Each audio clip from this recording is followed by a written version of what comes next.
Hello everyone, welcome back to our channel. तो इसमें हम क्वेश्चन सॉल्व करने वाले हैं नेट गेट जेम या सेट का प्रैक्टिस क्वेश्चन। और इसमें ये टॉपिक रहेगा कोऑर्डिनेशन कंपाउंड से। कोऑर्डिनेशन कंपाउंड में जो भी क्वेश्चन है हम 5-5 क्वेश्चन करके अलग अलग वीडियो में डील करते जाएंगे, प्रैक्टिस करेंगे। PYQ है ये। तो स्टार्ट करते हैं आज का पहला क्वेश्चन। तो क्या है क्वेश्चन हमारा? The magnetic moment of an octahedral cobalt 2 plus complex is 4 mu. The electronic configuration of the complex is, ठीक है। मतलब कोबाल्ट 2 प्लस है हमारा, कोबाल्ट 2 कॉम्प्लेक्स के लिए म्यू का मान दिया हुआ है 4। तो 4 म्यू का मान दिया है, तो जनरली हम इसके लिए अनपेयर्ड इलेक्ट्रॉन देखते हैं। अनपेयर्ड इलेक्ट्रॉन मतलब कि इन, तो जनरली 4 दिया है तो इसके लिए अनपेयर्ड इलेक्ट्रॉन होगा 3। तो इन 4 ऑप्शन दिए गए हैं, उनमें से देखते हैं कि किस में हमारा ये सूटेबल रहेगा। तो पहला ऑप्शन देखते हैं। पहला ऑप्शन में कि बोला जा रहा है ये ऑक्टाहेड्रल है, तो ऑक्टाहेड्रल में नीचे हमारा T2G रहता है और ऊपर रहता है EG। ये है T2G और EG। तो फिल कर लेते हैं इसमें कि ये 5 दिया गया है, 1 2 3 4 5, और ई में दिया हुआ है हमारा 2। ठीक है, तो इसके लिए कैलकुलेट करते हैं। देखो अनपेयर्ड इलेक्ट्रॉन कितना हुआ, 3 है। इसके लिए तो वो पूरा का पूरा हमारा अनपेयर्ड इलेक्ट्रॉन के लिए किस तरीके से मैग्नेटिक मोमेंट क्या होगा उसको कैलकुलेट नहीं करना है, सीधा का सीधा बोला जा रहा है कि अनपेयर्ड इलेक्ट्रॉन 3 होगा, तभी ये 4 आया है। देखो कैसे ऐसे 3 और 4 आ रहा है बोल रही हूँ मैं, उसके लिए होता है हमारा म्यू इक्वल टू, फार्मूला है n+2 और पूरे का अंडर रूट। ठीक है, तो n इक्वल टू अगर 3 रखते हैं तो 3 + 2 ये हो जाएगा हमारा 3 × 5, तो कितना हो जाएगा 15। तो 15 क्या है, ये √16 के पास में है, तो √16 का मान क्या होता है, 4 होता है। और ये 3 पॉइंट लगभग 89 या 91 होता है, तो हमारा क्या हो जाएगा, ये लगभग 4 आएगा। तो 4 आ रहा है, मतलब कि अनपेयर्ड इलेक्ट्रॉन कितना है, 3 है। तो फिलहाल तो हमारा अभी आ गया है ए ही, लेकिन और ये सबका भी कैलकुलेट करके देखते हैं कि क्या क्या होगा। तो सेकेंड ऑप्शन का कैलकुलेट करके देखते हैं। सेकेंड ऑप्शन क्या है हमारा, कि बना लेते हैं ऑक्टाहेड्रल के लिए T2G, ये हुआ, और इलेक्ट्रॉन फिल कर देते हैं इसमें। कितना है, 6 है T2G में, और ऊपर में क्या है, 1 है। ठीक है, मतलब कि लो स्पिन बोल रहा है। तो अब इसके लिए कैलकुलेट करते हैं। देखो क्या हो जाएगा, कितना अनपेयर्ड इलेक्ट्रॉन है हमारा, 1 है। तो n 1 रखेंगे तो फार्मूला में क्या हो जाएगा, ये हो जाएगा हमारा 3।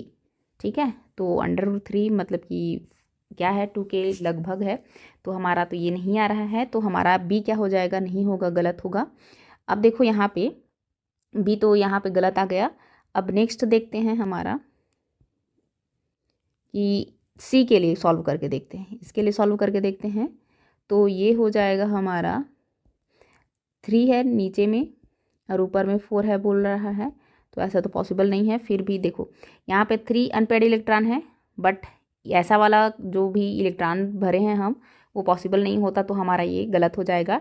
डी देखते हैं, डी में क्या है हमारा कि T2G 4, ये हो गया 4, और ई में 3, मतलब ये भी पॉसिबल नहीं है।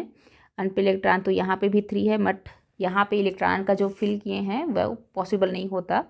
या तो हाई स्पीड में एक एक जाता है तो वो ठीक है, या लो स्पीड में पूरा नीचे भरा जाएगा फिर ऊपर जाता है तो वो ठीक है। तो हमारा यहाँ पे करेक्ट ऑप्शन क्या हो जाएगा, ए हो जाएगा। ठीक है, आई होप समझ आ गया होगा। हम सेकेंड क्वेश्चन की ओर आगे बढ़ते हैं। सेकेंड क्वेश्चन है हमारा, the crystal field stabilisation energy CFSE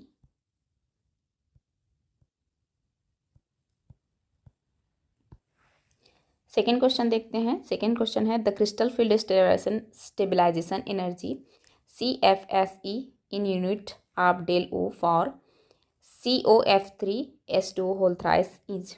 तो इसको देखने से पता चल रहा है कि ये ऑक्टाहेड्रल है। सबसे पहले तो ये देखना है हमें ऑक्टाहेड्रल की टेट्राहेड्रल है करके, उस तरीके से कैलकुलेट कर सकते हैं। 4 ऑप्शन दिए गए हैं, तो स्टार्ट करते हैं। सबसे पहले तो आपको फार्मूला पता होना चाहिए कि CFSE वैल्यू कैसे निकालते हैं। तो CFSE का फार्मूला आप सभी को पता होना चाहिए, क्या होता है, -0.4 × N N मतलब कि T2G में इलेक्ट्रॉनों की संख्या की इलेक्ट्रॉन का नंबर है, और ये है प्लस 0.6 इंटू NEG, ये होता है डेल ओ, मतलब कि क्रिस्टल फील्ड ऑक्टाहेड्रल के लिए ऐसा शो किया जाता है। अब क्या है, देखो ये तो फार्मूला हो गया। अब इस फार्मूला के अनुसार से सबसे पहले तो और क्या करेंगे हम कि कोबाल्ट कितना ऑक्सीकरण अवस्था में है, यहाँ पे +3 ऑक्सीकरण अवस्था, ठीक है, क्योंकि फ्लोरीन -1 में है तो उधर जाएगा तो +3 कर देगा, कोबाल्ट 3+, और कोबाल्ट 3+ मतलब कि D6, इतना तो सबको पता होना चाहिए, ठीक है। अब इसका शो कर देते हैं कैसा होगा। ऑक्टाहेड्रल है तो नीचे में हमारा T2G और ऊपर में EG। इलेक्ट्रॉन फिल कर देते हैं, हाई स्पिन है क्योंकि फ्लोरीन और H2O वीक फील्ड लिगेंड में आता है, तो इलेक्ट्रॉन फिल करेंगे तो कितना होगा 6 इलेक्ट्रॉन, 1 2 3 4 5 और ये हो गया 6, ठीक।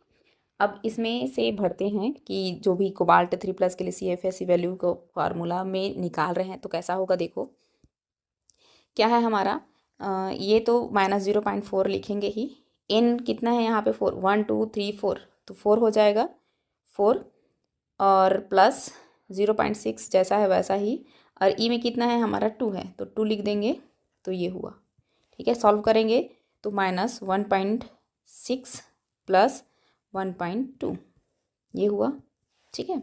तो इसको करेंगे तो कितना हो जाएगा -0.4 डेल ओ, ये हुआ। और आपको सबको पता होगा CFSE वैल्यू का मान माइनस में और 0 आ सकता है, बट क्या होगा पॉजिटिव में कभी नहीं आएगा, या CFSE लिख सकते हो, यहाँ पे नहीं लिखना है तो CFSE, ठीक है। तो कितना आया -0.4 डेल नॉट। तो ऑप्शन क्या है हमारा सही ऑप्शन, ये हो जाएगा ऑप्शन बी। समझ आ गया होगा। नेक्स्ट पे क्वेश्चन पे चलते हैं हम। नेक्स्ट क्वेश्चन है third, which one of the following octahedral complex will be distorted. तो डिस्टॉर्टेड क्या क्या होता है, तो जनरली आप ये समझना कि क्रोमियम और कॉपर डिस्टॉर्टेड स्ट्रक्चर ज़्यादा देते हैं। तो हमें तो पता चल गया कि कॉपर और क्या होता है हमारा क्रोमियम होता है, तो 2 क्रोमियम दिया है फर्स्ट ऑप्शन और सेकेंड ऑप्शन। तीसरा ऑप्शन है हमारा मैग्नीज का और आयरन का, तो ऐसा ही है क्या हो जाएगा कट हो जाएगा, ठीक, ऐसे ही देकर कट कर लिए। अब 2 ऑप्शन पे अगर फंस रहे हैं तो क्या करेंगे, इसमें देखो ये है आपका क्रोमियम 2+ और ये है आपका क्रोमियम 3+। तो जनरली जो डिस्टॉर्टेड देते हैं वो होता है क्रोमियम 2+ में और कॉपर 2+ में। जनरली बोल रही हूँ मैं, ऑलवेज नहीं बोल रही हूँ, ठीक है। तो सही ऑप्शन क्या हो जाएगा डिस्टॉर्टेड, मतलब कि ए, क्रोमियम का जब H2O के साथ है +2 ऑक्सीकरण अवस्था में तो वो हो जाएगा डिस्टॉर्टेड शेप, ठीक है, या डिस्टॉर्टेड संरचना, ऑक्टाहेड्रल संरचना। डिस्टॉर्टेड मतलब कि क्या हो जाएगा, या तो इलांगेशन हो जाएगा या कंप्रेस्ड हो जाएगा, ठीक है। तो ये हो गया क्वेश्चन नंबर 3। अब नेक्स्ट 4th क्वेश्चन देखते हैं, क्योंकि ये वीडियो में हम 5 क्वेश्चन ही देखेंगे सिर्फ, नेक्स्ट वीडियो में भी 5, वैसे ही चलता जाएगा सीरीज हमारा।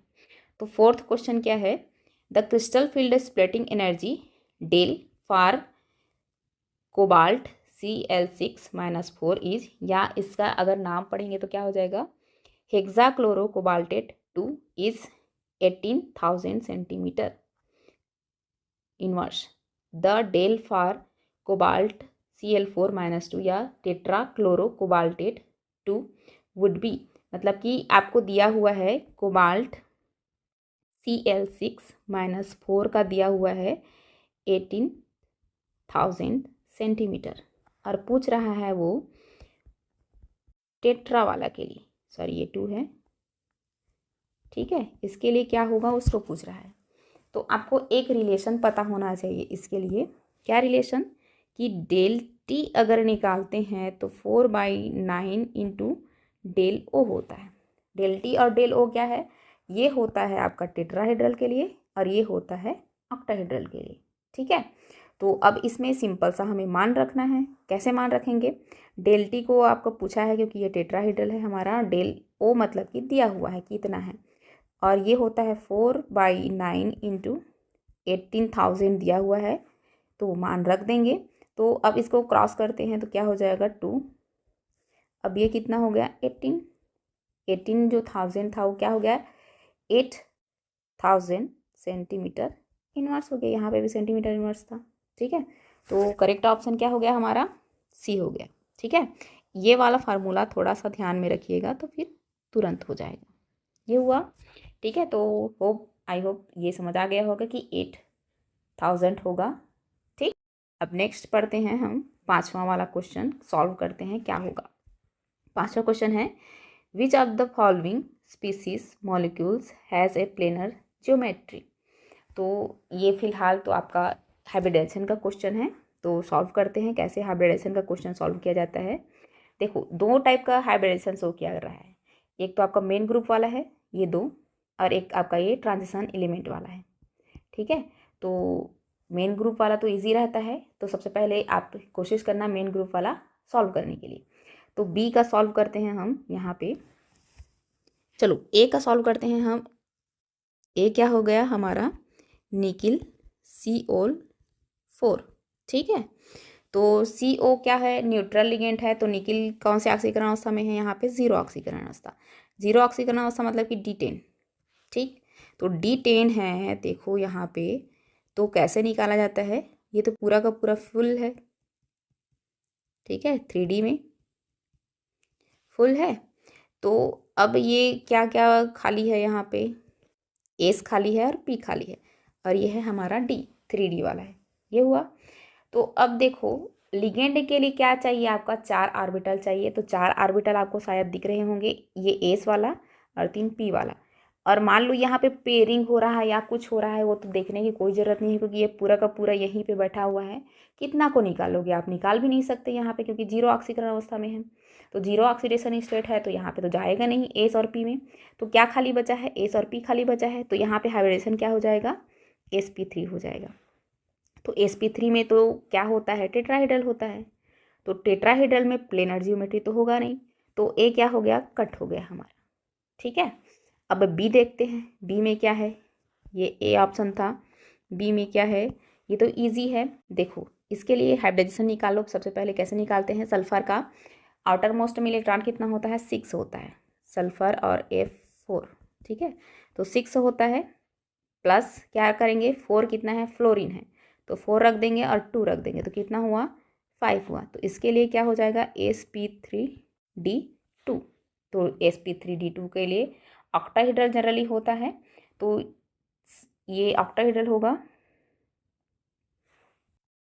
sp3d2, अरे सॉरी यहाँ पे sp3d2 नहीं रहेगा sp3d रहेगा।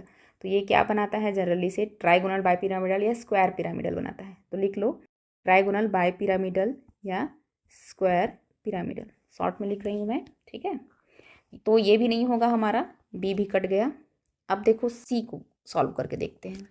सी क्या है COCl4 और -2, मतलब कि कोबाल्ट 2 प्लस में है। ठीक है, तो ये भी जनरली टेट्राहीड्रल होगा, ये भी टेट्राहीड्रल ही है। अब देखते हैं डी वाला ऑप्शन। डी क्या है XeF4, तो ये भी मेन ग्रुप वाला है। तो हाइब्रिडेशन निकालते हैं सबसे पहले। तो हाइब्रिडेशन निकालने के लिए क्या करेंगे, यहाँ पे जिनान का आउटर मोस्ट में इलेक्ट्रॉन कितना होता है 8 होता है, प्लस कितना है यूनिवेलेंट एटम 4 बाई में 2, कितना हुआ हमारा 6। तो 6 हुआ sp3d2 ऑक्टाहेड्रल जो मेन है, लेकिन डिस्टॉर्टेड है यहाँ पे। ऑक्टाहेड्रल से क्या हो जाएगा, ये स्क्वायर प्लेनर हो जाएगा। स्क्वायर प्लेनर कैसे होगा देखो, अब मैं बता रही हूँ। यहाँ पे प्लेनर ज्योमेट्री बोला गया है, तो क्या होगा उसको देखते हैं। देखो थोड़ा सा यहाँ पे जूम कर रहे हैं। अगर मैं इसका स्ट्रक्चर बनाना चाहूँ तो ऐसा बनेगा ना, 4 फ्लोरीन है और 2 लोन पेयर आप इलेक्ट्रॉन हो जाएगा। तो आप अगर लोन पेयर इलेक्ट्रॉन को कंसीडर नहीं कर रहे हो तो क्या दिख रहा है आपको, स्क्वायर प्लेनर कॉम्प्लेक्स जैसे दिख रहा है ना, तो ये ऑक्टाहेड्रल होते हुए भी स्क्वायर प्लेनर होगा। ठीक है, क्योंकि 2 लोन पेयर है, तो ये स्क्वायर प्लेनर मतलब कि प्लेनर जियोमेट्री पूछा गया है, तो हमारा सही ऑप्शन क्या हो जाएगा, डी ऑप्शन हो जाएगा। ठीक है, ये हो गया 5वां क्वेश्चन। तो आई होप सबको समझ आ गया होगा। अगर समझ नहीं आ रहा तो थोड़ा सा कमेंट करिएगा कि क्या समझ नहीं आया है। इससे आगे और क्वेश्चन हम नेक्स्ट में देखेंगे। तो ये सीरीज़ रहेगा 5 क्वेश्चन का। Inorganic, organic, physical, spectroscope